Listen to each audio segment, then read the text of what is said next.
Dr. Eli Marlowe had once removed a live plasma eel from a miner's sinus cavity, so by the time the scouting drone rolled in trailing sparks and dragging a gurney behind it like an overworked bellboy, he barely raised an eyebrow. The drone chirped a flatline tone for dramatic effect. It had a flair for the theatrical ever since its empathy module had gotten fried by a cosmic ray storm, and deposited its passenger at the center of Medbay Theta 7. "Tell me she's not leaking corrosive slime," Eli muttered, slipping on gloves that still smelled faintly of antiseptic and nostalgia. He stepped forward and froze. The figure wasn't human. Well, not completely.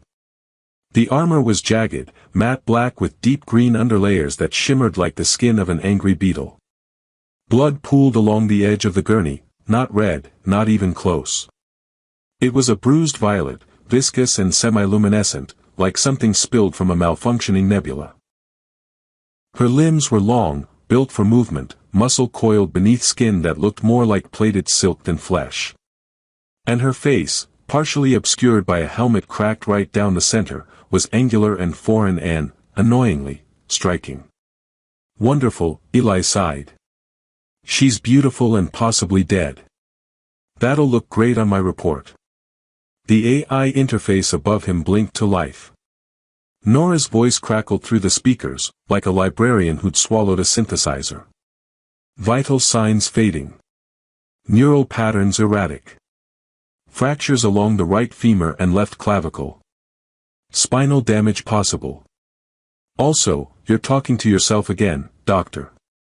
I do my best thinking when no one else is interrupting." Noted. He rolled up his sleeves. The exoskeletal armor was fused into her flesh, like the suit had grown with her. Organic alloys. Advanced biotech. Nothing in the registry matched. The idea of filing a report about a potentially extinct species gave him a headache already forming behind his left eye. He grabbed a bone splitter, a surgical torch, and a very small prayer. "All right, mystery girl. Let's see what you've got under door number 1. 2 hours into the operation, Eli had managed to repair a shattered rib, bypass a self-healing artery that refused to stop sealing over his stitches, and discover that her immune system treated antibiotics as a personal insult. But it was when he reached the femur that things got complicated. The leg had to be reset. Clean fracture. Textbook, if the textbook was written in an alien dialect and possibly on fire. Eli took a deep breath, positioned the auto-aligner, and braced for the worst. Her eyes shot open. They were silver. Not gray. Not metallic. Silver. Molten. Moving. He blinked. "Oh. Hi. Welcome back. You might feel a little pinch. Or, a galaxy of agony." Before he could activate the aligner, her arm whipped up and caught his wrist. Fast. Strong. Her fingers wrapped around his hand like it was the only solid thing in the world. She didn't say anything. Just stared. Breathing heavy. Bleeding slow. Eli's voice cracked like an old vinyl. "Okay. We're holding hands now. That's fine. A little fast, but hey, interstellar cultures have different courtship rituals, I get it." Her grip tightened. "I'm going to reset your leg now. And ideally not die in the process." He activated the aligner. The bones snapped into place with a sound that could shatter glass, or at least a few weak moral convictions. She didn't scream. She didn't flinch. She just kept holding on. Eli looked down at their joined hands.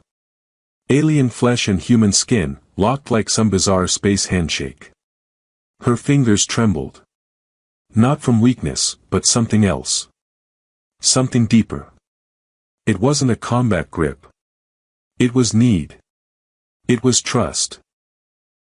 Or the alien equivalent of, "Please don't let me vanish into whatever nightmare I just crawled out of." "You're okay now," he said quietly. And for some inexplicable reason, she didn't let go. 2 hours later, she was stable. Bandaged. Monitored. Quiet. Eli, however, was not. He sat across the room in his favorite spin chair, his only spin chair, to be honest, and stared at his hand like it had just confessed to murder. She hadn't released it for nearly 10 full minutes post-op. And the weird part? He hadn't wanted her to. Nora chimed in. You've been staring at your hand for 17 minutes. Should I prepare a psych consult? I think I was just emotionally mugged by an alien warrior. That would explain the elevated dopamine levels. And your flushed cheeks. Also, your heart rate spiked when she looked at you. She grabbed me, Nora. Yes. Very romantically, according to most Terran novels. He threw a latex glove at the nearest sensor. The alien. Kari, he decided she needed a name and that one had a nice ring to it, slept in a corner medpod now, surrounded by soft pulses of antiseptic light. She twitched occasionally, lips murmuring words Eli couldn't translate. Her suit occasionally emitted clicks, soft chirps, like it was dreaming too. He tried to focus on his logbook. Wrote, specimen displays unusual neuroresponse to tactile support, before crossing it out and replacing it with, Kari likes to hold hands when in pain. Then he added, underlined twice, might want to ask her if that's a cultural norm or just a really intense crush. A hiss of air told him the pod had vented sleep gas. She was waking up. Eli stood slowly. Walked over.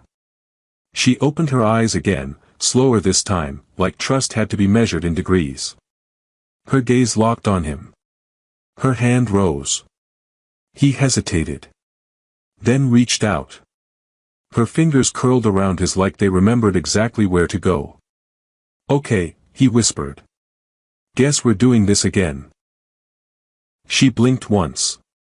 Then her lips parted and, in a voice like smoke and static, she whispered, you reset the wrong leg. Eli's brain shut down. Wait, what? And then, for the first time since arriving in a broken heap of blood and bone, Kari laughed. A low, hissing sound, sharp-edged and strangely beautiful. Eli didn't know whether to be relieved or terrified. But he laughed too. And for one brief, absurd moment, in a forgotten outpost at the edge of known space, two very different creatures shared the oldest joke in the universe, pain, followed by punchline. Kari refused to eat the nutrient paste. Eli watched her with arms crossed, holding the aluminum packet like it was radioactive, which, technically, it was, but only in a deeply nutritional way. Her face was set in a regal scowl, mandibles slightly flared, silver eyes flicking between the packet and Eli like she was trying to decide whether to interrogate it or vaporize it with sheer will. He crouched beside her bed, offering the paste like a sacrifice to a mildly annoyed space deity. This is the good flavor, he said. Well, it's labeled asterisk, good flavor. Asterisk, that's more of a challenge than a promise, really. She didn't move. He waggled the packet. Come on. It's better than starvation. And way better than medbay coffee, which I'm fairly certain is legally sapient. Kari tilted her head. This is, food. Her standard had improved remarkably since yesterday. A side effect of exposure to the station's translation field or just another one of her endless biological mysteries, Eli wasn't sure. Either way, it made communication easier, and more confusing. It's food adjacent, he said. Texturally ambiguous. Flavor profile, optimistic. Best served at room temperature or not at all. She sniffed it, recoiled slightly, and muttered something in her own language that sounded vaguely like a death threat involving fermented fungus. Eli sighed and sat down on the stool beside her pod. You know, I once ate a meal made from vacuum-processed seaweed and synthetically cloned squid tentacles just to impress a diplomat from Signari Prime. This is marginally worse. Your species consumes cloned squid, she asked, eyeing him like he'd just confessed to cannibalism. Only on Thursdays. She stared at the paste again. Does it scream? Only internally. She paused. Then took it from his hand. Progress. Outpost Theta 7 had not been built with intergalactic hospitality in mind. Originally a mining relay, it had been reconfigured half a dozen times to support various scientific endeavors, most of which ended in mild catastrophe. Eli had a theory that the station itself suffered from existential whiplash. It never seemed to know what it wanted to be when it grew up. The cafeteria had a leaky ceiling. The hydroponics bay occasionally tried to grow legs. And the AI interface, Nora, had the patience of a mother and the humor of a tired comedian. Nora, Eli called, adjusting Kari's med chart, run a full diagnostic on our guest. Cross-reference known species databases, include restricted entries. Already did, Nora replied. Closest match is an ancient myth involving war spirits and moonlight. Want me to pull up the dramatic reading? Maybe later. Kari finished the paste and made a face like someone who just experienced flavor betrayal on a molecular level. Eli couldn't help smiling. See? It grows on you. Like fungus, she said. Exactly. He sat with her in silence for a while, the sort of silence that wasn't heavy or awkward, just shared. Like they were both standing at the edge of the same strange cliff, trying to figure out whether the fall was survivable or just scenic. She was recovering faster than anyone had a right to. The bone regrowther had worked too efficiently. Her cellular structure absorbed energy like a black hole on caffeine. And whenever he entered the room, her vitals stabilized. It was getting weird. So, Eli said, any particular reason you're holding my hand again? She glanced down. Her fingers were, once more, curled around his. It had become a habit, one she neither apologized for nor explained. It helps, she said simply. With pain? She shook her head. With staying. He wanted to ask what that meant, but her expression said the explanation wouldn't come easily. Or maybe not in words at all. Instead, he changed the subject. You're the only patient I've ever had who heals while insulting me. You joke too much, she said, but her mouth twitched. A smile? Maybe. I operate under the theory that humor improves immune response. And if it doesn't? Then at least I die laughing. That earned him an actual smirk, brief, fleeting, sharp. Progress. The door hissed open and Commander Rel stepped in, all sharp angles and zero humor. Her uniform was pristine. Her tolerance for Eli's nonsense was not. Report, she snapped. Eli stood. Patient stable. Healing rapidly. Responsive. Vocabulary expanding. Appetite questionable. Rel's eyes narrowed. Species? Still unclear. Dangerous? Kari's eyes flicked to the commander. She didn't move, didn't speak, but the air shifted slightly, like the room itself leaned back. Eli cleared his throat. She hasn't vaporized me yet, if that's what you're asking. Rel looked unimpressed. We need to know if she's a threat. She's traumatized, injured, and stranded in an alien environment. So yes, clearly the threat is, her. He said it dryly. Sarcastically. And a little too loudly. Rel didn't smile. She never did. She stays under observation, she said, and turned on her heel. As the door slid shut, Kari said, I do not like her. Neither do the station rats, and they're very forgiving. I do not like rats either. You're in good company. Later, Eli returned to his office and tried to update her chart. Instead, he found a line of alien script scribbled on the corner of his notes, etched in with what looked suspiciously like a surgical scalpel. He translated it slowly with Nora's help. You make the silence quieter. He stared at it for a long time. Outside, the stars blinked past the windows, distant and disinterested. Inside, in the med bay, a warrior who shouldn't be alive clung to the edge of something fragile and strange.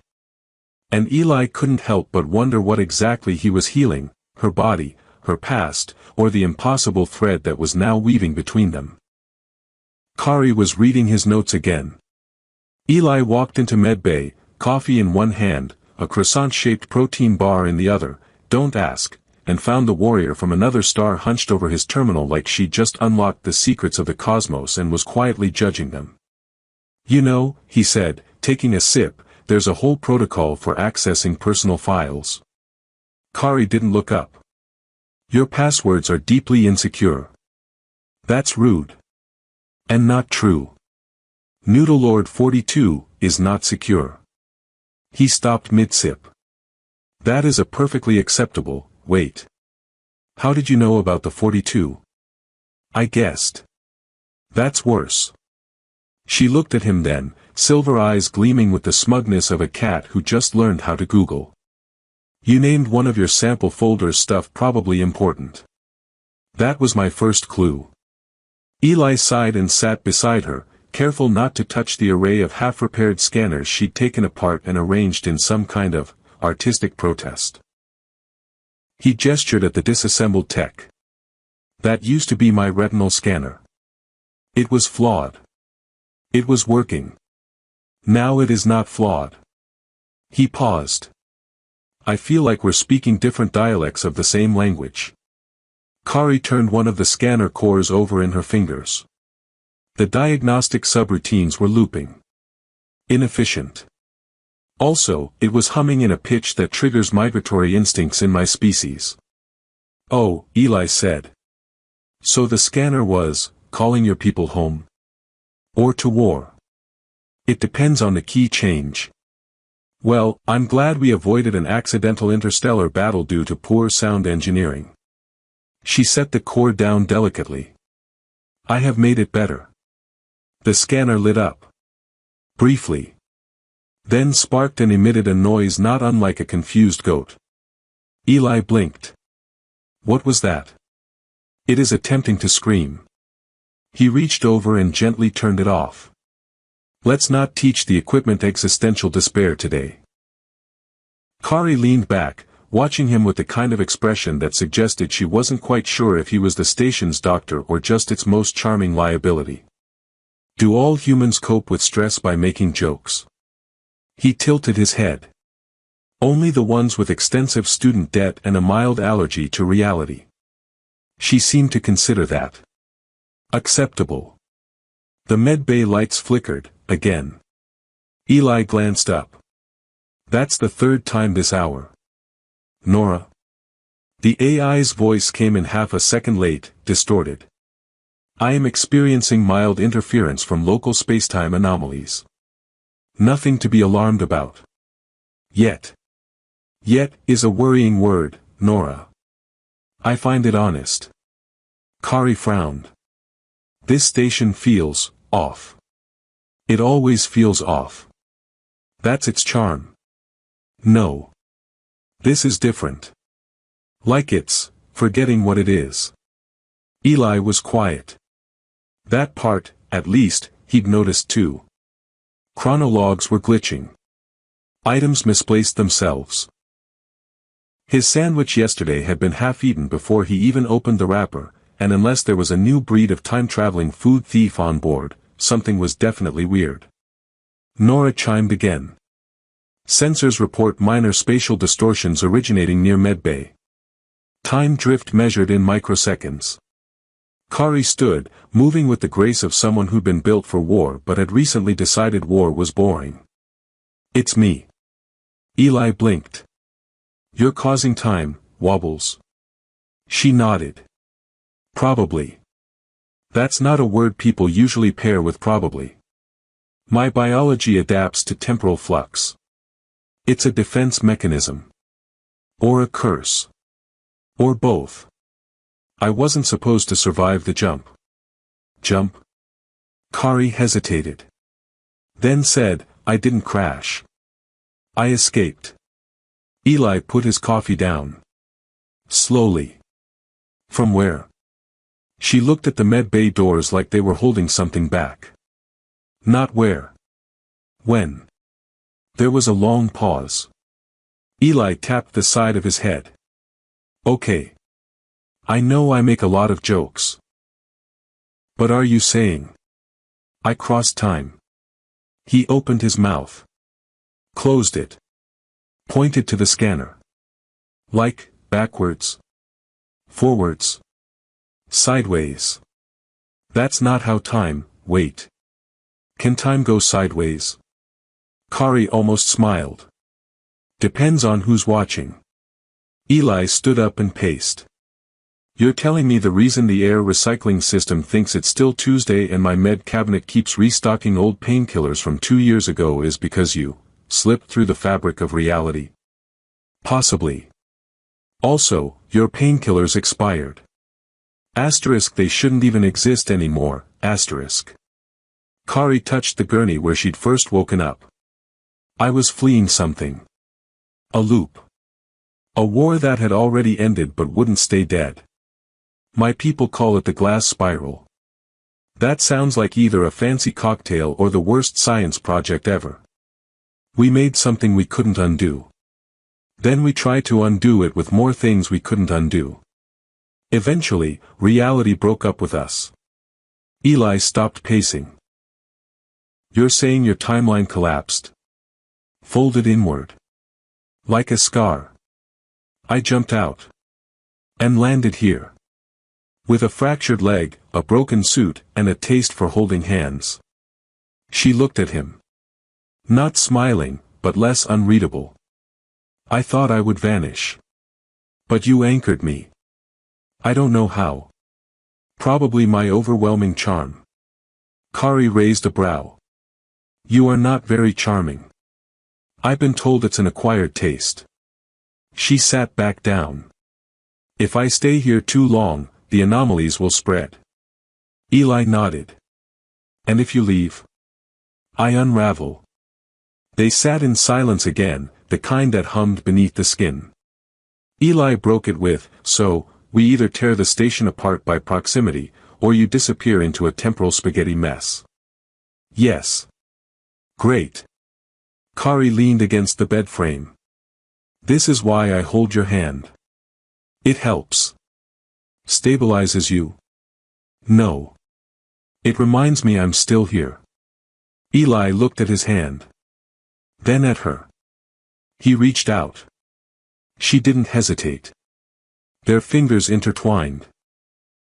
Somewhere in the vents, the air system made a sound like it was trying to beatbox. A light bulb popped. And Eli laughed. Sideways time. Of course. Next you'll tell me you have a secret twin made of antimatter. Kari looked amused. She's older than me. Eli stared. She smirked. And the station shuddered, just slightly, like it was listening. Eli's toast was missing. Not metaphorically. Not emotionally. Physically gone. He had placed 2 slices in the autogriller exactly 42 seconds ago, and now the heating tray was empty, the smell of ozone still lingering like a ghost that had taken his breakfast as a parting gift. He stared at the device. Nora, did the autogriller just time warp my toast? I am 98% certain it never existed. That's not comforting. Would it help if I blamed Kari? Only if she gives it back. I'm detecting trace carbohydrate particles in medbay. Eli narrowed his eyes. She did not. He walked into the medbay with all the righteous indignation of a man robbed of breakfast. Kari sat cross-legged on the bio bed, visor lowered, suit now partially repaired and glowing faintly along the seams. In her hands, toast. His toast. Half eaten. She looked up, chewed slowly, and said, "Good morning." Eli crossed his arms. I had hopes. I had dreams. I had toast. Kari blinked. It was on fire. It was toasting. It smelled like a malfunctioning propulsion coil. It was sourdough. Kari shrugged and took another bite. I extinguished the threat. You mean you ate my breakfast? I neutralized it. He sat on the stool beside her, muttering to himself about breakfast crimes and the slow erosion of culinary trust across species lines. Kari handed him a crumb. Eli accepted it out of spite. Nora's voice cut in, static rising like a tide. Medbay gravity is fluctuating. Please refrain from sudden jumps or interpretive dance. Eli looked up. Interpretive dance. You would be surprised how many staff members think 0G is a performance opportunity. Kari reached for the wall rail as the floor gave a tiny lurch, the kind that reminded Eli of elevators that couldn't decide if they were going up or sideways. A tray of instruments floated gently upward, then resettled with a soft clatter. Your anomalies are getting worse, he said. Kari tilted her head. Not mine. Ours. Eli raised a brow. That sounds suspiciously like you're trying to split the blame. It stabilizes around you. That's probably just my unshakable sense of routine. You have eaten nutrient bars for 7 consecutive days. Exactly. Consistency. Like gravity. Or regret. Kari leaned forward, elbows on knees. Something's coming. You're being vague again. Not vague. Careful. Is there a difference? Yes. One gets people killed. The other gets them suspiciously good at ducking. Eli stood and fetched a scanner, one of the few Kari hadn't taken apart and improved. He waved it around her like he was trying to summon a ghost or chase off bees. The display flickered with symbols that didn't belong, lines of unreadable code nested between her biometrics, like someone had spliced digital DNA into reality itself. He turned the scanner off. Okay, he said. So either you're emitting corrupted timestamps or someone's programmed your aura to play Sudoku. Kari looked only mildly concerned. Both could be true. I really miss when I understood cause and effect. Nora chimed in again. A minor time dilation field has formed in the cafeteria. 4 spoons are currently experiencing the 18th century. One has become sentient. Eli blinked. Send it to Philosophy Bay. We don't have a Philosophy Bay. We do now. Kari stood and stretched, the joints in her armor emitting faint harmonic clicks. I need to show you something. Eli followed her through the corridor, ducking a ceiling panel that had decided down was overrated. She led him past hydroponics, still trying to grow something that looked like angry celery, and into the storage bay. There, nestled behind a broken refrigeration unit and 6 crates of unused survey drones, sat a piece of Kari's ship.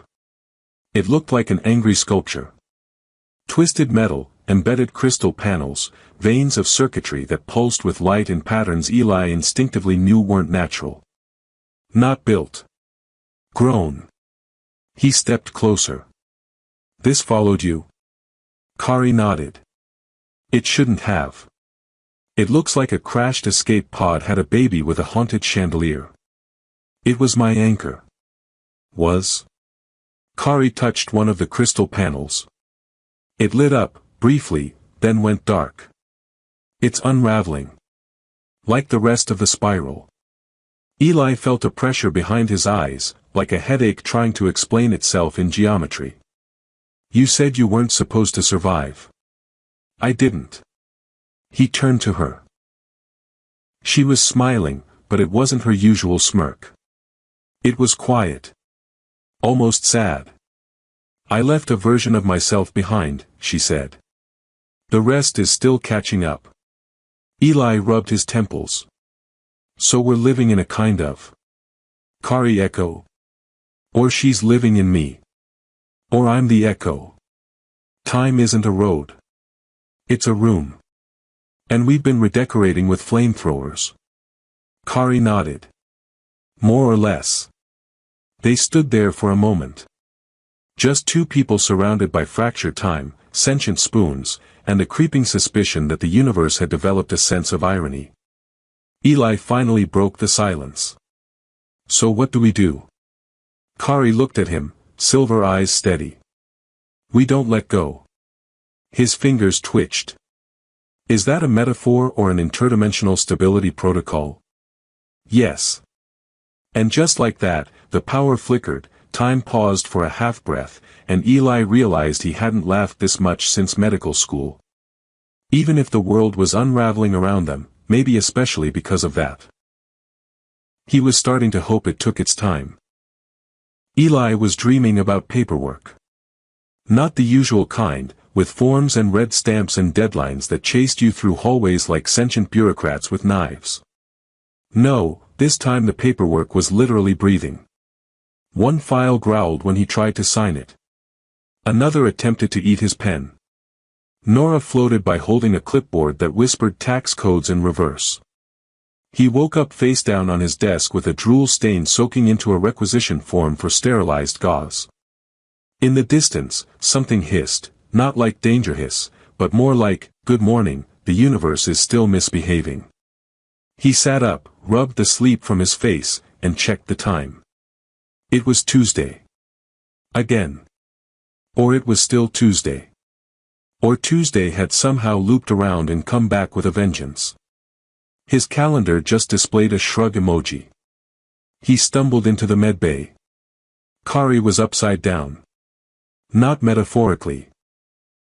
She was hanging from the ceiling panel by one arm, legs hooked over a dangling pipe, calmly adjusting the field harmonics of the biomonitor while humming a tune Eli recognized as a funeral dirge from a planet that no longer existed.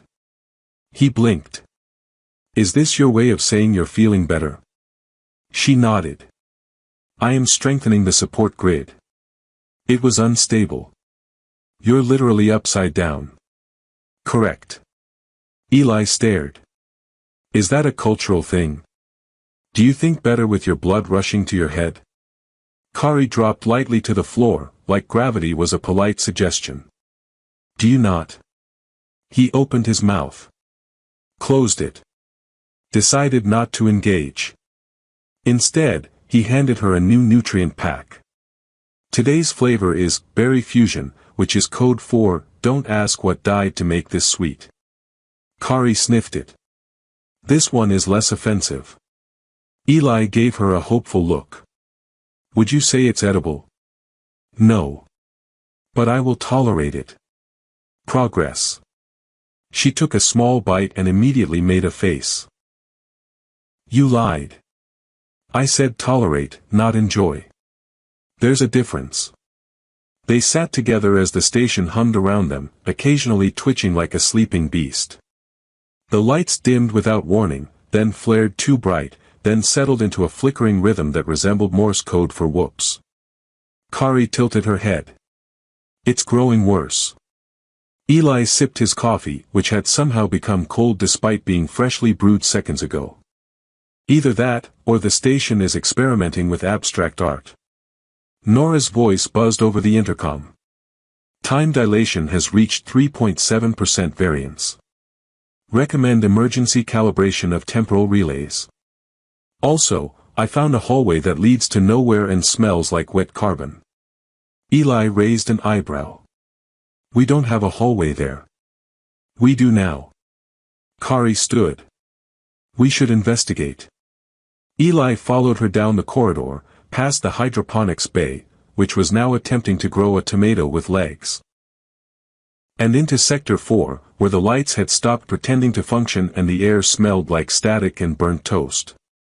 The hallway was indeed new. It extended where no hallway had been before, slick metal walls curving slightly, as if the architecture had forgotten how straight lines worked.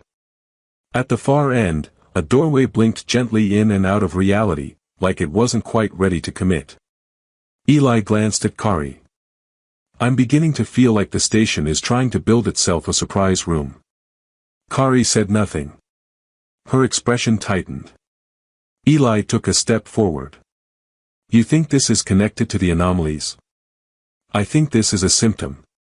He reached for the door panel, hesitated. It's not going to scream, is it? Kari shook her head. If it does, scream back. He pressed the panel. The door opened with a sound like distant thunder translated through broken speakers. Inside, darkness. Not absence of light darkness, but more like, forgotten space darkness. The kind that felt old. Like it had been waiting. Eli turned on his wrist light. The beam hit something metallic. Floating. It was a cube. No markings. Just hovering there. Slowly spinning. Kari inhaled sharply. That's not supposed to be here. You know it? It's a chronoglyph. That sounds expensive.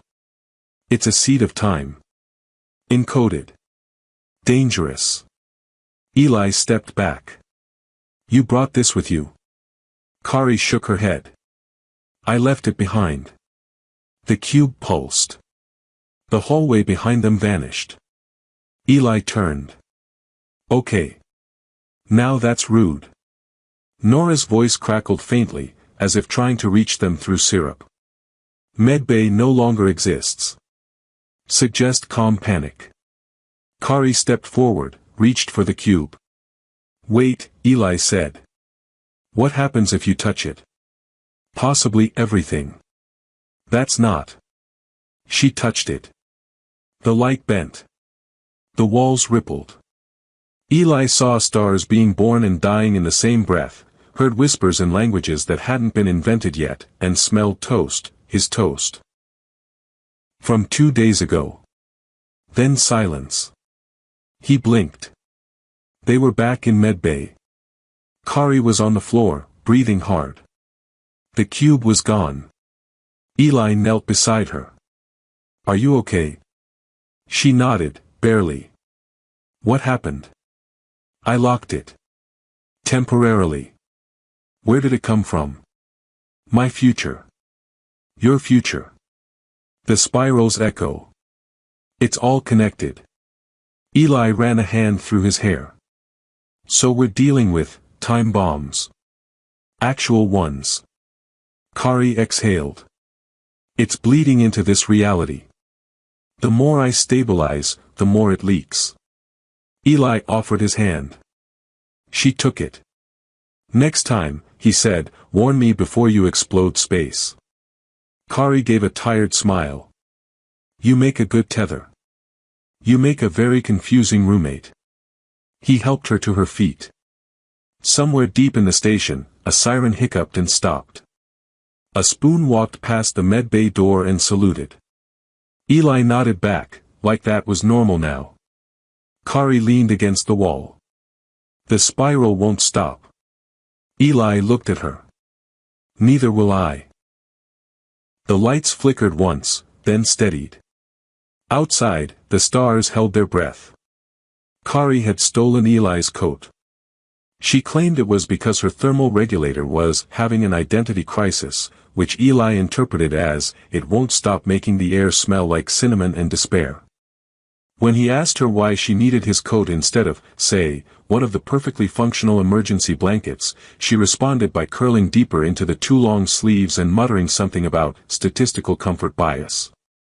Eli was reasonably sure that meant she liked how it smelled. Nora disagreed. She is nesting, the AI offered helpfully over the intercom. I don't think alien warriors nest, Eli replied, tapping irritably at his tablet. They do if they are recalibrating for emotional thermodynamics. That's not a real thing. It is now. Kari didn't argue. She sat on the edge of the diagnostic bed, wearing his coat like a shroud, sipping warm nutrient gel with the expression of someone who'd recently learned disappointment had texture. I don't understand how your species survives off this, she said, frowning at the cup. We don't. We just pretend we're fine and quietly hope our taste buds mutate for the better. She handed the cup back. Mine won't. Pity. You're missing out on the subtle aftertaste of sadness and industrial glue. The medbay lights dimmed. Not in a dramatic, horror movie way, more like a tired sigh. The walls flickered faintly with residual static. Eli didn't even flinch anymore. You think it's the chronoglyph? He asked. Kari shook her head. I contained it. This is something else. A bleed-through. From possibilities. That's too vague to be comforting. It wasn't supposed to be comforting. Eli leaned against the counter. I miss when my biggest concern was whether the hydroponics basil had developed a grudge. It has, Nora interjected. It remembers your overwatering incident. I gave it extra care. You drowned it. Kari stood. The coat fell around her like a dramatic cape, which she didn't comment on, but Eli could tell she liked. She pressed her hand against the wall scanner. The interface stuttered, flickered, then displayed something entirely new, a moving lattice of equations that pulsed with faint light. Eli peered over her shoulder. Those look like quantum stability vectors. Kari nodded. They're drifting. Drifting is bad, right? It's like your atmosphere deciding it wants to occasionally be pudding. Okay. That's bad. Kari adjusted the input, fingers flying across the panel in patterns Eli had never been taught and doubted the console had been designed to understand. The equation stabilized. Barely. Station integrity is holding, Nora confirmed. For now. Eli exhaled. You're going to tell me we need to operate, aren't you? Kari turned. Yes. He stared. On what, exactly? Me. There was a very long pause. Eli blinked. Okay. Wow. That was a jump.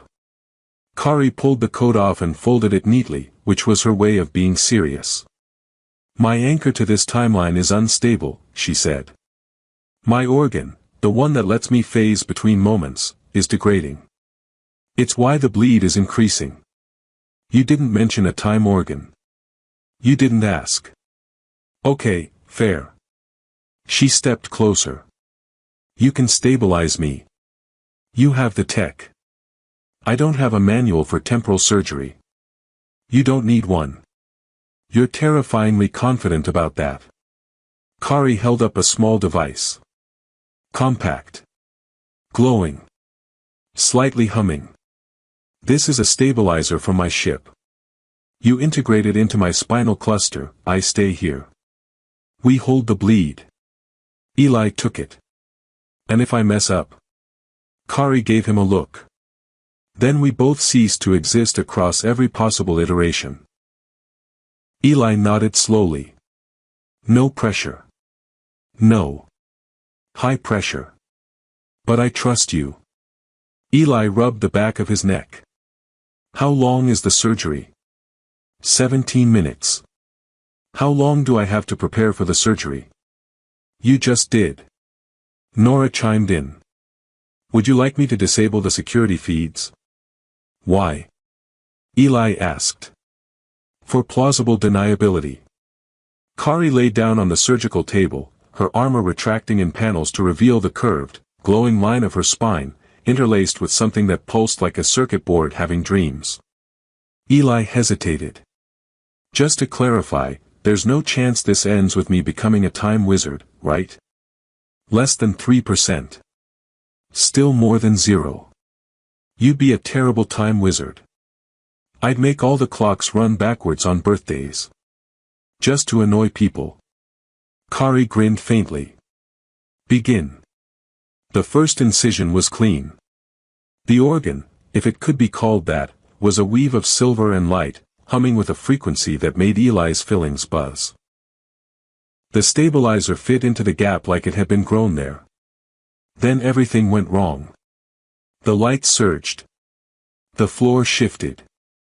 Eli felt the moment bend, time folding around the operating table like a clam closing on a pearl. Kari, he said, hands steady despite the chaos. She didn't respond. Her body flickered. The tools floated. Nora's voice was distant. Temporal cascade detected. Eli locked the stabilizer into place.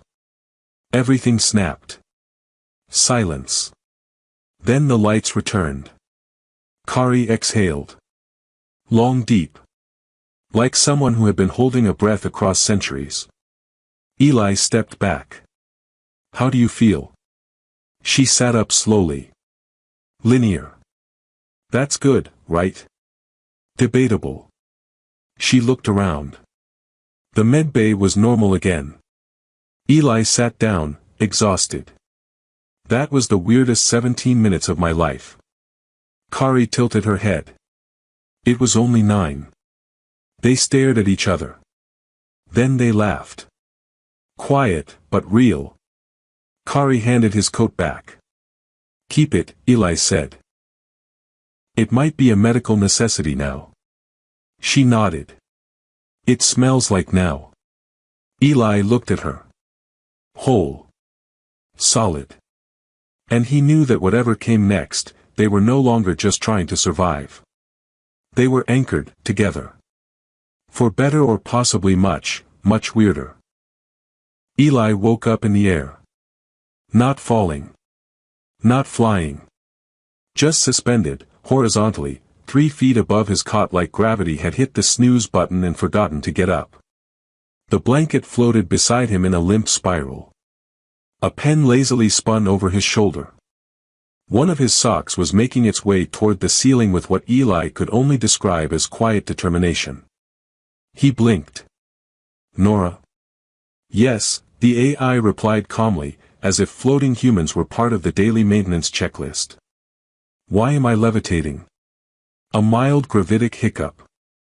Sector 12's inertia dampeners decided to take a personal day. Is this going to resolve itself? Eventually. How eventually? Would you prefer the number in hours, minutes, or existential dread units? Eli flailed mildly until he drifted sideways and caught the edge of his desk. With a twist and a quiet grunt, he anchored himself, pulled the blanket down from orbit, and clumsily dropped back onto the floor with all the grace of a falling sandwich. He padded barefoot into the corridor, still wrapped in the blanket, hair doing something morally questionable. Kari was already awake.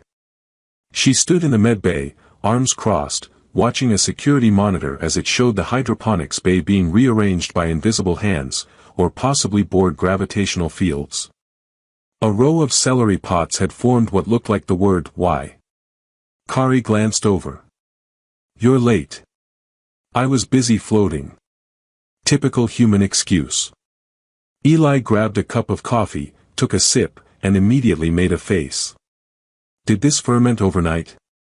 Yes, Nora replied cheerfully. It achieved sentience around 0300. It has dreams now. Of what? Mostly escape.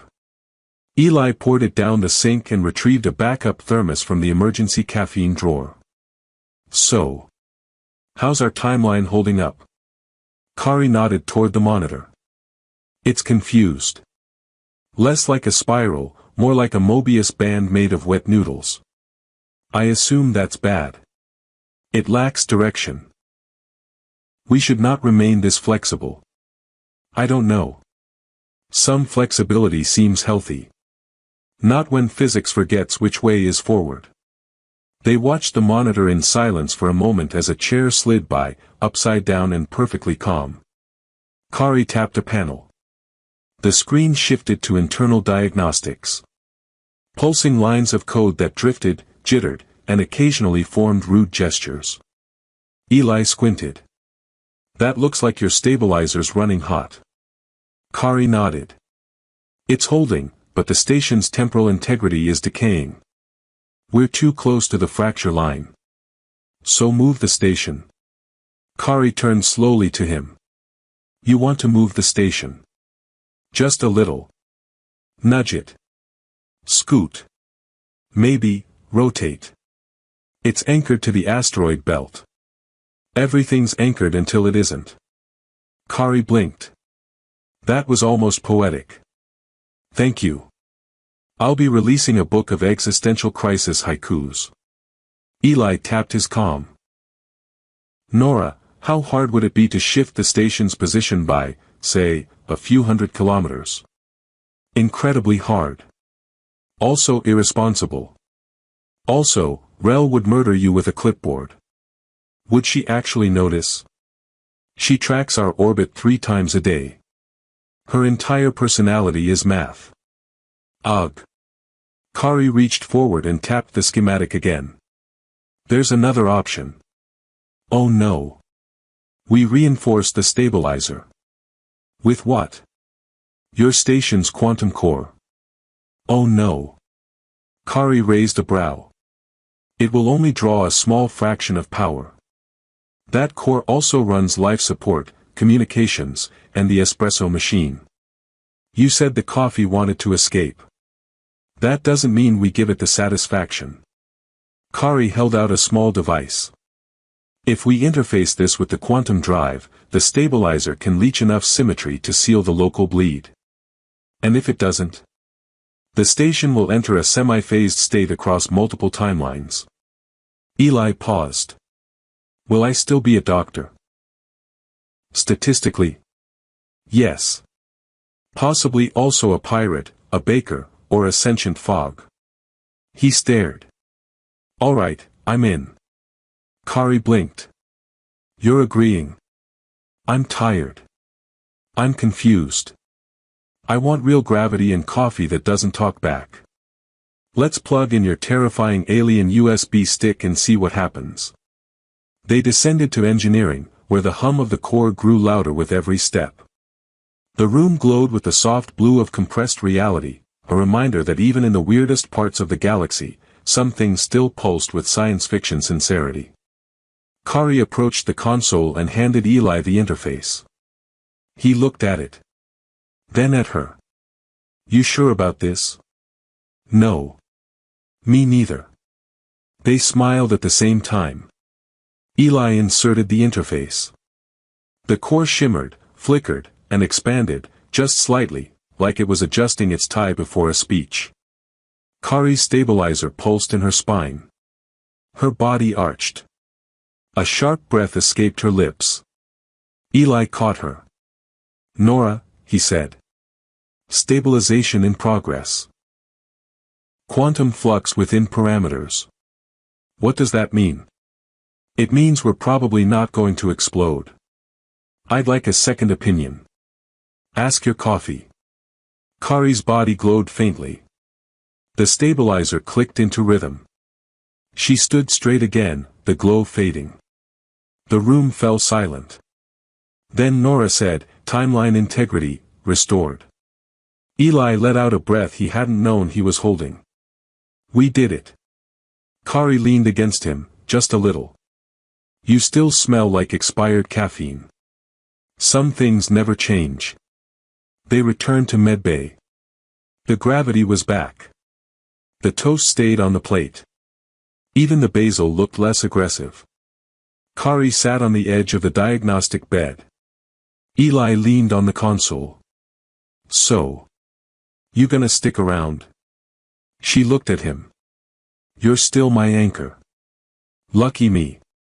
They sat in companionable silence. Then Kari added, also, I may have accidentally bound my biological chronospine to your DNA. Eli blinked. I'm sorry, what? She smirked. It's reversible. Eventually. Probably. He sighed. Fine. But I'm picking the playlist for our shared future. Kari nodded. No screaming coffee. No promises. Outside, the stars shimmered.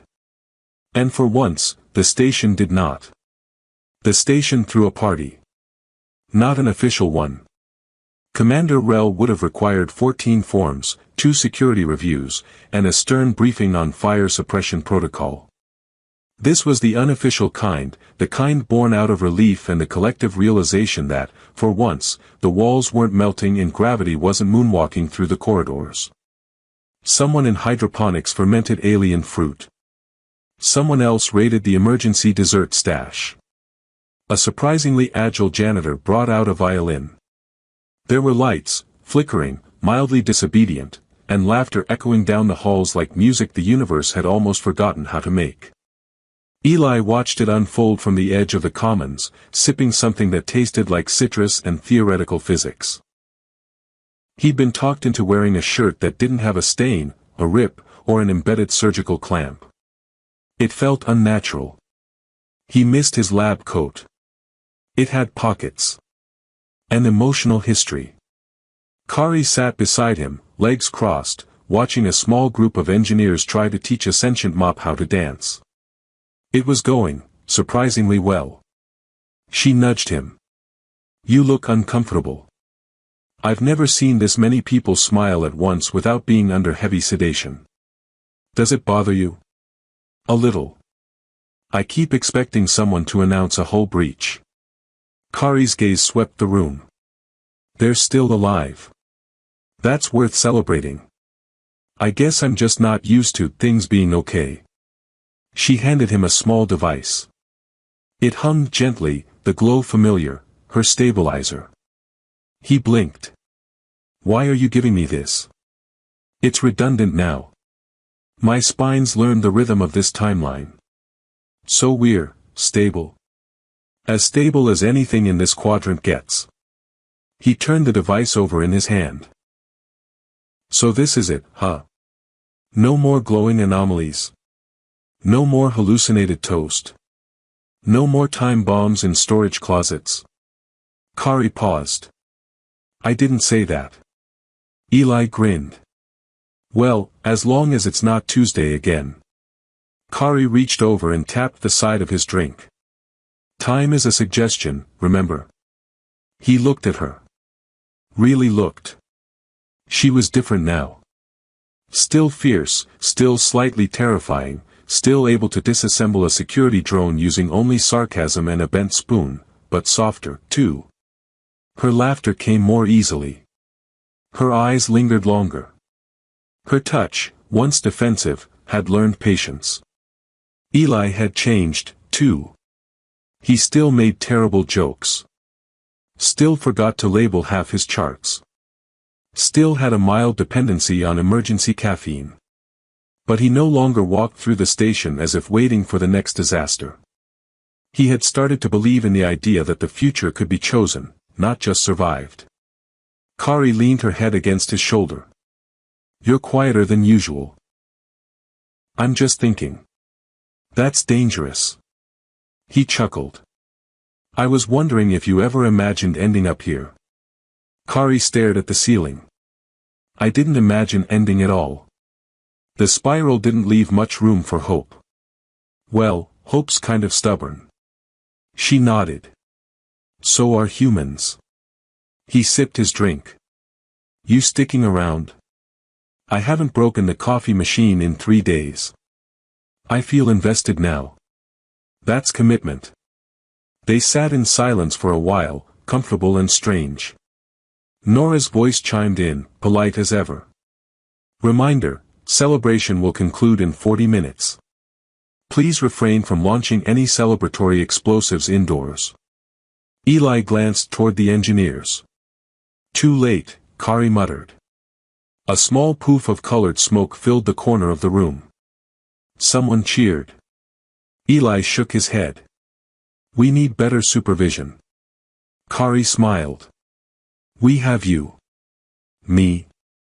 I'm barely functional. You're consistent. That counts. He stared at his cup. Do you ever think about going back? To the spiral? To any of it? What you left behind? She didn't answer right away. Then, quietly, I remember. But I don't regret. That's not easy. No. But it's easier with an anchor. He looked at her. I still don't know how I became that. You didn't become. You were, the moment I saw you. Even before I understood what it meant.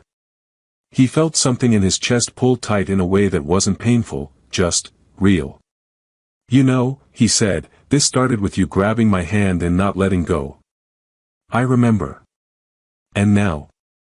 Kari reached out. Took his hand again. Now I choose to. He closed his fingers around hers.